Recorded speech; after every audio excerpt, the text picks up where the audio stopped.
ചേട്ടാ എന്താ പറ്റിയേ? ഞാൻ ആകെ വിഷമത്തിലാണ് പറയുന്നത്. ഇന്ന് ഓഫീസിലൊരു ഡിസ്കഷൻ. നമ്മുടെ ലൈഫിൽ ഏറ്റവും ഇമ്പോർട്ടൻ്റ് ആയിട്ടുള്ള ആരാണ്? ഞാൻ ഒരു സംശയമില്ലാതെ പറഞ്ഞു, എൻ്റെ ഭാര്യ തന്നെയാണ് എനിക്ക് ഏറ്റവും വലുത്. അപ്പൊ അതിനകത്തൊരു ചൊറിയൻ അവ എന്നോട് പറയാണ്, നീ 2 പേക്ക് അടിച്ചാൽ നിന്റെ അഭിപ്രായം മാറും. ഞാൻ വിടൂ? ഞാൻ പറഞ്ഞു 2 അല്ല 5 അല്ല 10 പേക്ക് അടിച്ചാലും എനിക്ക് എന്റെ ഭാര്യ എന്നാ വലുതെന്ന് ഞാൻ പറഞ്ഞു. എന്നിട്ട് ഞാൻ പറഞ്ഞു, എന്റെ ഭാര്യയെ പറ്റി ഞാനൊരു 100 വാക്കിൽ കവിയാതെ അവന് എഴുതി കൊടുക്കാന്ന് ഞാൻ പറഞ്ഞു. എന്നിട്ടും തീർന്നില്ല പാറു.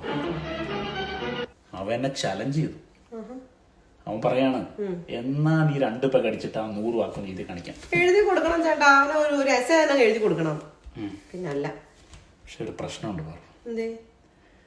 ഈ കോമ്പറ്റീഷൻ നടക്കുന്നത് വേഗസ് എന്ന് പറയുന്ന ഏതാണ്ട് ഒരു കുഗ്രാമത്തിൽ വെച്ചിട്ടാണ്. എനിക്കാണെങ്കിൽ അവിടെ പോകാനുള്ള ഒരു ഇൻട്രസ്റ്റും ഒന്നുമില്ല. ചേട്ടൻ പോണം ചേട്ടാ, ചേട്ടൻ പോയി എഴുതി കൊടുക്കണം. ഞാൻ പോണോ? പിന്നെ അല്ലാതെ. അങ്ങനാണെങ്കിൽ എന്റെ ഭാര്യയ്ക്ക് വേണ്ടി, എന്റെ പാറുവിന് വേണ്ടി ഞാൻ പോവാം.